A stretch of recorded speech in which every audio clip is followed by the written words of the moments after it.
Prajem vám krásny deň, milí diváci, a vítam vás pri našom prvom videu na tému Mindfulness v praxi alebo Cesta všímavosti. Radi by sme vám prinášali videá, kde budeme zdieľať príbehy našich účastníkov kurzu na tému Mindfulness. A dnes toto prvé video by malo byť o príbehu nás dvoch spolu s Kvetkou, ako vôbec vzniklo Mindfulness MBSR Slovensko, ako sme spolu začali, a radi by sme vám tieto informácie trochu pozdieľali, aby ste vedeli aj vy pár vecí, taký krátky náš príbeh o nás. A ja dávam slovo mojej kolegyne Kvetke Sarvašovej. Ďakujem, Majka. Tak začnem pekne úplne od začiatku. Vlastne, ako sme sa stretli my dve, bolo to veľmi zaujímavé. Ja som v roku 2017 prvýkrát v živote počula slovo mindfulness. Začala som googliť a našla som kurz mindfulness Davida Pottera, na ktorý som sa hneď prihlásila. Bolo to online. Bolo to pre mňa veľký zážitok, úplne nová skúsenosť. No a asi pol roka potom som dostala od Davea e-mail s tým, že na Slovensku je Mária Boťanská, ktorá tiež chodila na jeho kurz a že možno by bolo fajn, keby sme sa my dve spojili a možno preložili niektoré články alebo videá na jeho stránku. On ju chcel robiť takou medzinárodnou, aby bola dostupná v čo najväčšom počte krajín. Tak ja som povedala, že samozrejme, a myslím, že som ti vtedy zavolala. A tak to celé začalo. Áno, je to viac ako 7 rokov. Áno. Hej.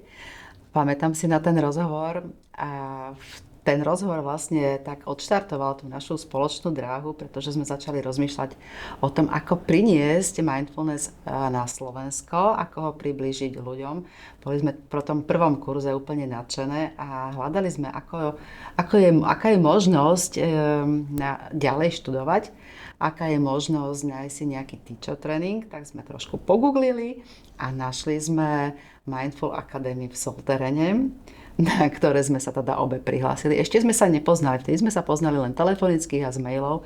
A vlastne ja si pamätám to naše prvé stretnutie, kedy sme mali deň odletu. Ty si prišla do Bratislavy, stretli sme sa, zvítali sme sa a spolu sme teda leteli do Valencie. Áno, presne tak to bolo. Boli sme také plné očakávaní. Predsa len je to taký kurz, celkom sme si nevedeli predstaviť, čo nás tam čaká. A hlavne sme sa tešili na to, že ideme na výcvik, ktorý nám umožní ten kurz MBSR vyučovať. To bolo pre nás, si myslím, vtedy veľmi dôležité, že sme to chceli priniesť v takej nejakej kvalifikovanej forme.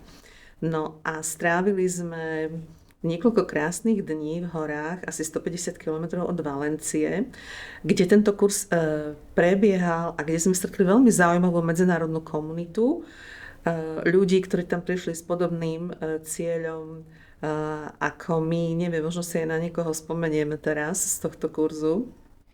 No, ja si pamätám či už to bola Olga, ktorá teda učila v Istanbule, alebo to boli dievčatá z Turecka, alebo to boli, ja som mala Tamaru zo Spojených štátov na izbe, neskôr pri ďalších kurzoch. Pamätám si ešte na pána, ktorý bol z Francúzska. Áno. A ja si pamätám, že dokonca tam bol niekto z Austrálie. Áno, áno.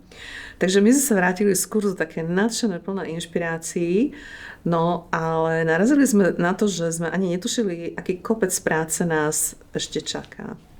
Hej, vrátili sme sa so skriptami, bolo to vlastne po prvom teacher tréningu, to znamená, ešte sme mali vtedy len polovičku toho výcviku za sebou a pustili sme sa do prekladu meditácií. Áno, a to bola veľká výzva, lebo síce vtedy už existoval nejaký strojový preklad, ale veľmi rýchlo sme zistili, že na tú tému mindfulness alebo všímavosť, že na to sa strojový preklad úplne nehodí a dosť sme sa aj veľa vytrápili, aj sme veľa konzultovali, čo ako preložiť. Hlavne keď sme robili prvé nahrávky meditácií, aby to naozaj ľuďom znelo dobre, aby tomu rozumeli, aby to bolo nejaké kostrbaté. A začali sme vlastne robiť aj stránku, začali sme písať články, no bolo to celkom intenzívne. Možno intenzívnejšie, ako sme si predstavovali, ale taká je cesta toho výcviku, taká je cesta k lektorovi? Pamätám si, že sme ešte prekladali videá Daveovi Potterovi, ktoré sú vlastne dodnes aj na stránke, sú síce na YouTube Davea. Hej, tam je možnosť výberu množstva jazykov a jeden z nich je teda aj slovenský jazyk. A máme ich umiestnené aj na našej stránke, aby si mohli aj naši diváci, ktorí nie sú fluently English, aby si ich vedeli pozrieť. Pamätám si tú dobu, pretože my sme nielen riešili sme aj to, že angličtina je trochu iný jazyk, že nie všetky veci sa dajú úplne preložiť. Takže to boli také naozaj tie začiatky, ktoré boli veľmi zaujímavé, ale boli sme úplne nadšené, zapálené tou témou aj tým, ako teda začíname. Áno, no, to nám trvalo tak zhruba asi do takých 2 rokov, kým sme vlastne prešli týmito výcvikmi. Ak si to dobre pamätám, tak asi je tak dlho nám trvalo dať to všetko dokopy, články na stránku, videá, ktoré nie sú strojovo preložené, je to naozaj taký poctivý preklad. No a potom vlastne, ja už si pamätám, že som začala organizovať svoj úplne prvý kurz. A na to si celkom dobre pamätám, lebo prvá lekcia môjho úplne prvého kurzu bola ešte naživo, osobne, ale žiaľ, druhá lekcia už bola v online, prišla tá doba a to bola tiež veľká výzva, ale nejako sme to zvládli a vlastne ten online učíme dodnes, aj kurzy, ktoré sú osobne. Ty si pamätáš na svoj úplne prvý kurz?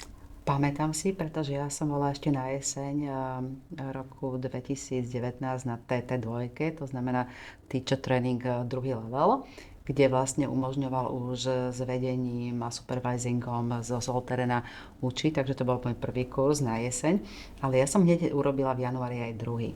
Ten kurz začal tak v januári, ja som to náhodne plánovala, začal tak, že skončil asi 13. 14.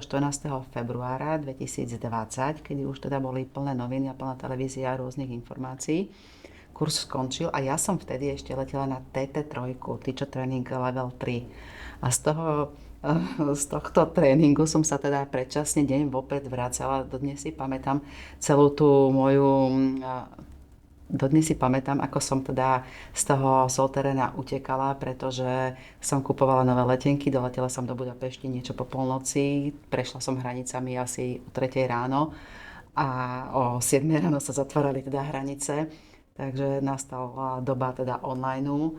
A čo ja teda napríklad oceňujem aj na celom tom kolektíve Solterena, ľudí MBSR, tých našich kolegov zo zahraničia, aké to bolo úžasné, keď sme netušili, ako viesť, bo sme sa učili, ako viesť prezenčne, osobne s ľuďmi, rôzne tie techniky. Máme tam rôzne naozaj cvičenia, napríklad boj, útek, kde bojujeme s tými našimi účastníkmi kurzu. Akým spôsobom to viesť cez internet, cez tú obrazovku. Pamätáš si na ten veľký online meeting, kde nám učili a ukazovali, ako to viesť? Veľmi dobre sa pamätám, ako sme začínali v online. Všetci sme boli z toho vyplašení, aj my, aj účastníci. Ale posunulo nás to a vlastne robíme to dodnes. Takže to bola tá asi naša cesta toho výcviku. Nebolo to tak, že idete niekam na 10 dní a potom už otvárate prvý kurz, vôbec nie. Naozaj bolo za tým veľa našej práce, či už účasti na výcvikoch, alebo potom tie preklady, nahrávky, meditácií. Niektoré veci sme vôbec netušili, ako máme urobiť, ale ja osobne som dnes veľmi rada, že sme tú všímavosť na Slovensko priniesli, že ľudia chodia na naše kurzy, že ten, koho táto téma zaujíma, kto chce niečo robiť so svojou psychikou, kto sa chce starať o seba, o svoju dušu, takže má možnosť sa takýchto certifikovaných kurzov zúčastniť. Presne ako hovoríš, ja som rovnako vďačná, že môžem učiť aj Mindfulness alebo MBSR. A možno by som ešte vysvetlila pre tých, ktorí nepoznajú úplne tú tému. Mindfulness je všeobecné slovo, všímavosť, ale MBSR je celosvetovo certifikovaný kurz na znižovanie stresu, Mindfulness Based Stress Reduction. A v ďalších videách budeme viac rozprávať o tom, čo je tento kurz, čo je jeho obsahom, čo prináša ľuďom. Ja by som vás ešte chcela veľmi pekne poprosiť, ak chcete vidieť ešte ďalšie naše videá, prosím, môžete kliknúť na odber kanálu a stať sa našim odberateľom.